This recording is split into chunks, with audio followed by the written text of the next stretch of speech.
देखिए, देश में सांप्रदायिक माहौल को रंग देने के लिए पिछले कुछ सालों में समय समय पर पिक्चर्स रिलीज की गई है। ये पिक्चर्स को रिलीज करने का कोई नया इतिहास नहीं है।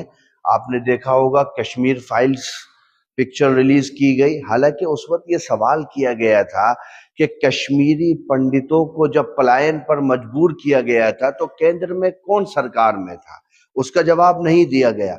और फिर ये भी नहीं पूछा गया कि जिन लोगों ने कश्मीर में ये ऐलान किया था कि धारा 370 के हटने के बाद हम पंडितों का वापस कश्मीर में उनका उत्थान कराएंगे, उनको वापस ले जाएंगे, कितने कश्मीरी पंडित वापस कश्मीर गए उसका सवाल नहीं किया गया।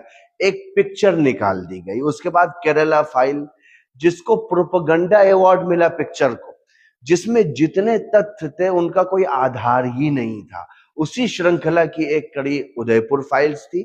मौलाना अरशद मदनी साहब इसमें दिल्ली हाई कोर्ट में भी गए, सुप्रीम कोर्ट में भी गए, और जमीयत की जिद्दोजहद के नतीजे में 61 ऐसे दृश्य थे जिनको पिक्चर से हटा दिया गया। कम से कम ये प्रयास आगे कोई इस तरह की मूवी लाने का ख्याल न पैदा कर सके। मैं समझता हूं कि उस तरीके से ये भारत में इंसाफ की आवाज बुलंद करने वाले लोगों की बहुत बड़ी कामयाबी है कि अब अगर कोई इस तरह की मूवी बनाने के बारे में सोचेगा तो वो 1000 मर्तबा सोचेगा कि मुझे ये मूवी बनानी है या नहीं बनानी है।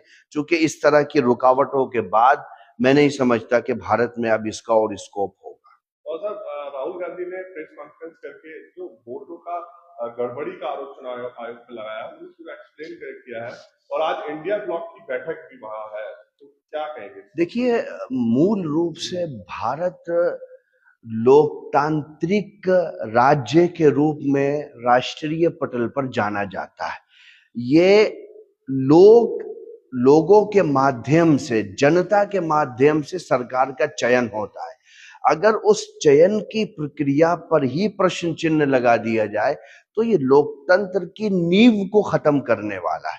मैं as a legal advisor Jamiat Ulama Hind Uttar Pradesh पहले भी कह चुका हूं, और एक सुप्रीम कोर्ट के अधिवक्ता होने के नाते भी कह चुका हूं कि एसआईआर बुनियादी तौर पर चुनाव को हड़पने का एक माध्यम है, जिसमें देश की, राज्य की बड़ी आबादी को कुछ डॉक्यूमेंट्स को बुनियाद बनाकर चुनाव से महरूम करने का प्रयास किया जा रहा है। कल जो कुछ देश में हुआ है, जिस तरीके के तथ्य सामने आए हैं, उनके आने के बाद मैं ये समझ सकता हूं कि भारत